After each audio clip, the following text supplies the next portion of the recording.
Ayan. Ayan na. na. Galing nga. Galing nga. Oh. Parang nagka-grind ka lagi din ah. Or Nakikita ko yung mga nagka-grind stream din mo. ako. Oo nga, nakakapagod eh. Oo. Kasi binubuhat ko yung mga kasama ko eh. Shoutout mo, shoutout mo. Shoutout sa'yo, Burrito. Shoutout sa'yo, Midnight. Shoutout sa'yo, Hans Galleria. Mga binubuhat ko parate. Ayan. Buti din masakit yung batok mo ngayon, no? Bakit? Kasi binubuhat mo sila eh. Ay, hindi naman. Masanay na ako eh. Sanay ka na. Sanay na ako eh. Oo. Ganun na ako kasanay. Manhit na yung batok ko. Namang buhat. Okay, so, XP ang kulang na ano, ng Bigatron Alpha. Kaso pwede pa rin nila ilagay sa XP din yung Chow eh. Chow X. Oh, pwede. Hindi, kay Pero Light Khalid, yan. Kay Light yan. May Khalid pa eh. Maganda yata kalid sa Bigatron Alpha para may pangpantay sila sa ano, sa Hilda. Kasi pag nagkalid dito, ang hirap na niyan. Hil lang Kalid yun. Hilda. Very world. Oy! Okay. 1-1. Napasmirk yata si Kendra. Hindi ko sure. Hindi ko sure Nakayo eh. ko eh. Pero para sa akin, masaya siya sa matchup. Pwede itong pwede itong maging sobrang early game. For her, I would Ay, say Nolan. Ay, Oo nga pala, Ay, nakalimutan ko. Joe. Ay, Joehead. Okay, mang babalibag. Ay, parang tama nga. Parang maganda nga Khalid para sa Bigatron. Kasi Matic XP to si ano eh. Si Hilda. Pwede na lang guluhin, to be fair. Oo, okay magkalit din dito sa ano. Bigatron Alpha. Although, hirap pala magkalit din. Kasi may Joehead. Medyo, oo. Habang nag-heal, pwede kang iangat. Iba to lang, oo. Okay, so tricky. Sobrang tricky ng pick ng... Tricky for Bigatron na Alpha because of the Joehead pick. Ganda-ganda. Talino nila Coach Wynat dun ah. May, ano pa ba mga pwede? Wala na yung focus. Arlot kaya? Arlot, Lucas, Arlot Lucas yan. XB, parang hirap mag-XB dito. Yung sa missiles pa lang, pwede kung wala na yung ano. Tigreal. Okay, so XP Chow. At bigla tayong makakita ng Tigreal, which is actually good kasi meron kang 4 melee talaga. Or actually, melee lahat. Hindi mo masyado makakonsider na super long range si ano eh. Suyo? Ay, si Louie. Louie. Kasi hindi ka nakalawak yung range niya talaga. So, to complete the lineup, may kita natin ang Tigreal ni Kumparing Light. Nagka-appearan na mga players. Nagka-appearan na, handa na sila. Ready na ang Bigatron Alpha. I-try extend ang series. Pero Onyx Philippines din naman. Uy, grabe yung mga graphics natin. Up. Ang taray Oo na. nga, no. Parang, wala yan kanina, no? Wala namang ganyan kanina eh. Yun, oh. Eh! Oh! Eto, ang ating game. Uy! Angas, oh! Grabe. Nilagay na sila sa posisyon. Rise to the challenge. Sino kaya ang magiging bolder? Sino kaya ang magiging braver? This is game 2, guys. Onyx Philippines laban sa Megatron Alpha.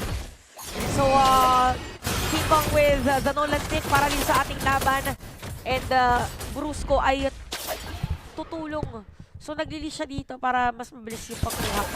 Ang natatakot ako dito para sa Bigatron Alpha, pag hindi nila ito matawid, kahit sa mid-game pa lamang, malaki na kalamangan ng Onyx Philippines. Mahihirapan sila at mahihirapan mapabot sa late game, mapabot yung power spike ni Moreno tsaka ni Eman. Kasi so far, sobrang agresibo na pwede natin makita sa Onyx Philippines ngayon. Oo, and speaking of, ay sumasagot din ang Bigatron Alpha. May kita natin more on cooldown reduction ang gustong gawin dito ni Brusco. At naka-concussive blast din, so expect talaga na magiging aggressive si Onyx Philippines. Grabe din mga pokes ni King Kong sa mid. Ayun o, tinan nyo naman yung pwesto. Parang nagkakasamahan na talaga agad. Grabe, brawl na brawl nga talaga yung kinasanayan ng Onyx Philippines. Ngayon, takbo sila kagad rumorotate. Hindi nga nila alam kung saan nagtatago si Kirk. Ayun na nga yung bato. On to Luke, pero sumasagot din naman si Super Ken with the first blood. On to King Kong. Bumawi din naman etong si Kirk. Napitas doon si Light, pero mas favorable yun para sa Bigatron Alpha. Oo, kasi si King Kong yung napatay nila eh. Tsaka dahil doon na medyo madedelay kasi nauna na kanina si King Kong na mag-level 4. Nung level 4 si King Kong, magle-level 4 pa lang si Super Ken. Pero dahil nakakuha ng kill, si Super Ken pa nakakuha ng kill na expect na mas mataas na slight yung XP dito ni Super Ken. So may kita naman natin dito sa may top lane, pinapababa ni Kendra yung minion wave. Kasi alam niya na pagdating sa poke, medyo mas mataas yun sa kanya. Pero mas malikot kasi yung 1-1 early game. Grabe si Kirk ko. Si Kirk walang pake, no? Tatambay talaga yun sa pwesto ng jungle ng Bigatron Alpha. Running out them habang si Onyx, habang si King Kong naman makakuha ng unang pagong. Grabe, no? Sobrang ganda ng rotation ng Onyx. Kasi kanina pa ito ginagawa ni Kirk. Game 1 din. Oo. Yung iniiwan niya talaga yung lane niya. Parang wala siyang paki kahit hindi niya makuha yung mga XP na kailangan niya. Talagang trabaho is trabaho lang para kay Kirkitek eh. Oh. Oo, kasi kanina, nung nakuha ng Onyx Philippines yung turtle, si Luke kaka-clear pa lang doon sa may bottom lane. Tapos si Kirk nandun sa may purple. So very different ang rotation ni Luke tsaka ni Kirk actually para din sa ating laban. Onyx Philippines again, nag-aantay lang muna ng perfect timing. So far for King Kong dito ay nakakahabig pa rin. O mas mataas na yung level niya.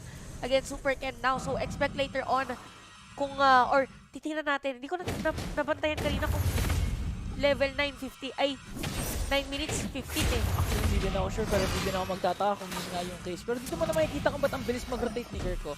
3 second skill lang tapos sa proc ng concussive blast. Clear na kaagad yung ano eh, minion wave eh. Oo. Napilitan na rin tuloy si Light na pumunta doon sa may XP lane. Ay! Oh, puma-diversion! 2-1 engage to Onyx Philippines. Makukuha na naman nila si Super Ken. 4-man swing para sa Onyx Philippines at nasa kanila na sobrang kalamangan with a 1.2k gold lead. Oo. Kung sasabihin ng iba na parang 1k gold lead pa lang naman, malaki to guys for 3 minutes. Mas Kasi, lalo na pag sa Onyx yung mayawak ng gold lead. oo, kasi dapat pantay pa yan eh. 'Di ba? Parang ang lalamang lang is if nakuha na ng isang bigit turtle. So dito malaki na yan and look at Brusco, 'di ba? Parang okay, narinig ang comms na diyan, boss nag-retry. Nag-retry yung si Super Ken. So wala siyang retry before this turtle objective.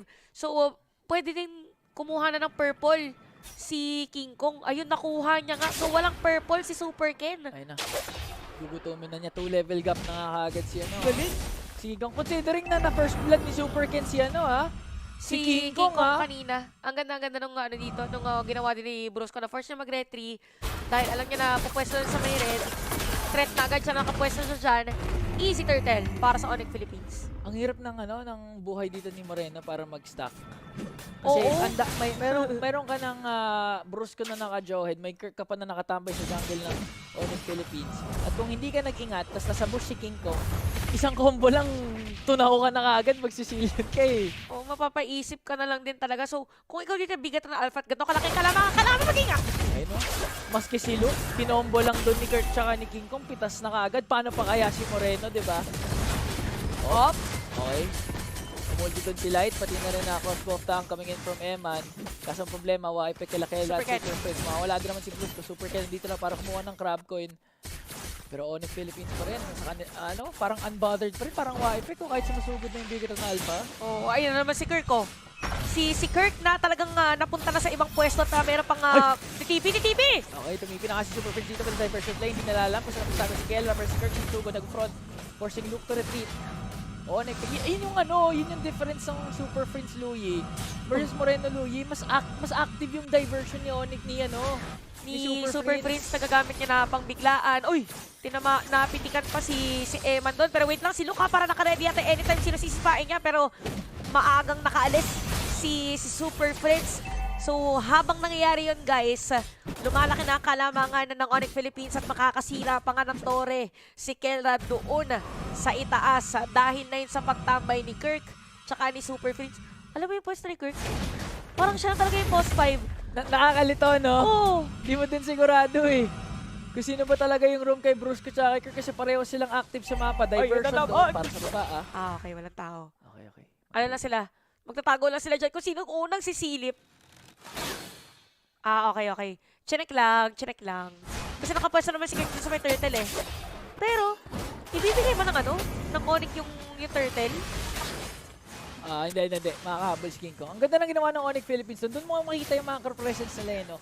Countdown yung turtle, 10 seconds. Pumunta sila sa opposite lane kasi nag-diversion sila doon kasi alam nilang lugi yung pick of alpha baka hindi kumontes. So, tatry sila kumuha ng pick-off ngayon at parang si Luke nga yung magiging pick-off ng Onyx. Tapos si Kirk dumedire-diretso pa para i-zone at mga players. So, habang nangyari nakasira ng tore, may TP na naman. Saan naman sila pupunta? Doon sa baba pero wala ata silang mahuhuli. Teka lang. Grabe. Keller pumasok na. Tinulak si Eman. Grabe, pag si Super Prince may hawak na Louie, parang laging exclamation point yung reaction ko. Grabe yun, men. Isipin mo pag meron lang nahuli ng onti sa Bigaton na Alpha, mapapasigaw ka talaga. At saka isipin mo, nung tumitipi siya, hindi pa nga kompleto yung buhay niya rin eh. Parang halos wala siyang buhay nun, di ba? Ay! Okay. Okay, ayan! Ganda na pag-cancel doon ni Kela ng Spear of Mist. Sabi niya, so ngayon Bruce kung may nabato, tutumba si Eman. Isunod mo na si Luke. King Kong hindi pa rin tapos, nag-gauge pa forward. Ang ganda ng stun ni Kirk doon, sumama pa ang Spear of Destruction coming in from Kela para patumbahin si Super Ken. Tatlong nawala sa bigyan ng Alma, Super Friends hindi pa nga tapos. Tinitipian dito si Moreno. Tinipihan ni Super Friends si Kanina like eh. Moreno. Ay, okay. Bawal maglakad yung ano, no? Ayaw maglakad ng Ayaw. Onyx Philippines. Why walk kahit walang chip dahil Oh. kay Super Friends? Parang dapat, feeling ko pag Y-walk yung ulti ng Louie ni Super Prince eh. Naka-Y-walk yung ganyan kasi talagang teleport. But anyway, Blood Wings, meron sipa, pero meron Purify si Kenra! Grabe! Kahit si Keller mismo ang kunat! Hindi na burst down ng Bigaton Alpha yung nasipa ni Light doon. Laki ng lamang din kasi, so expect natin na medyo kulang pa talaga yung damage dito ng Bigatron Alpha. So, ang hirap nito kasi even Bruce ko naka-ready anytime sa pag-i-check. Oh, wait lang, sa likod! May Light ang setup, may implemented play. Kelra, mapipitas niya doon. Walang Purify itong si World Standard. Kaya naman, Bigaton Alpha with a favorable shutdown. Kapalit naman ang buhay ni Luke. Solid din yung comms niya na doon, ni Light tsaka ni Eman. Tsaka, kasi alam nila na na walang Purify. Ginamit ni Kendra kanina sa may top lane para siya, makapag-dash out. Oo. So, 8-3 score natin. So far lamang pa rin naman dito ang Onyx Philippines. Merong next na objective. Ang ganda lagi ng minion flow ng Onyx Philippines. Bigaton Alpha naman as long as they give space or enough space for Eman, kaya-kaya nila yan. Parang hindi na bumababa yung minions ng Bigaton Alpha. Oo. Parati na lang nandun malapit sa inhibitor turret nila. First Lord, nag-spawn na nga. Level 15 na. Si King Kong. Bago pa mag 9 minutes, okay, pumasok for the gate. Hindi pa nga nilalabas yung fracture niya. Ay, Eman! Pero kalahati kagad yung buhay ni Luke. Eman, tinrise takan si King Kong. Pero effect. Grabe, tapang din ni Eman, no? Kasi kung naproc niya yung ulti niya doon, mapapatay niya Oo. si King Kong. So, laban na to guys ng sabihin na natin pagpulso sa laban, but sobrang bilis na pagkuha sa Lord. Sinolo Lord. Sinolo Lord ni King Kong. Parang parang nag-deadlift. Wow! Nag-GG! Nag-GG, grabe ka na, Shanti. Dinedlift niya yung Lord, guys. Na i-workout niya yung mga sasya doon. But looking at the items, even si Kirk pala dito ay may Blade of Heptasis, Thunderbird, Blade of Heptasis. Imagine yung damage na na-deal niya. Kaya naman, 302 ang kanyang KDA. So, Lord March in dito sa may bottom lane. Yung position ni Bruce ko, parang pangbiglaan niya. Grabe si Super Prince. Ay! Doon sa baba, teka lang. Parang nahuli nga ata si Eman bigla. Kahit gagawa sana ng play, Bigaton Alpha doon, pero ang problema, handa sila Kelra. Luke bigla, tumumba din naman sa kamay ng World Standard. A double kill for Kelra. Super Ken na lamang, pati na rin Moreno ang natitira. Para sa Bigaton Alpha, may Lord pang nagmamarcha for Onyx Philippines sa bottom lane. Okay, so eto na, kahit Tori din sa may bottom lane, masisira na nga nila. 8 seconds bago mabuhay here si Eman, parang hindi lang nila depensa kasi may between silang Lord. 10 minutes, 30 seconds, nagsa-tower lock na nga dito si Kelra. Tinatry ng Bigaton Alpha makadepensa, pero ang problema Onyx Philippines masyadong malakas. They're just too damn good, sabi nga ni Naisu. Mas pinabilis, mas pinalakas na game number 2 performance para sa Onyx Philippines at kita natin sa kanilang mga mukha on to the next. Sobrang ganda ng performance nila. Oh, di ba? Nakangiti lang sila ngayon. And even si Super Prince dito ay pinakita kung bakit isa siya sa mga, or hindi nga isa eh. Siya ang pinaka. Siya ang pinakamagaling gumamit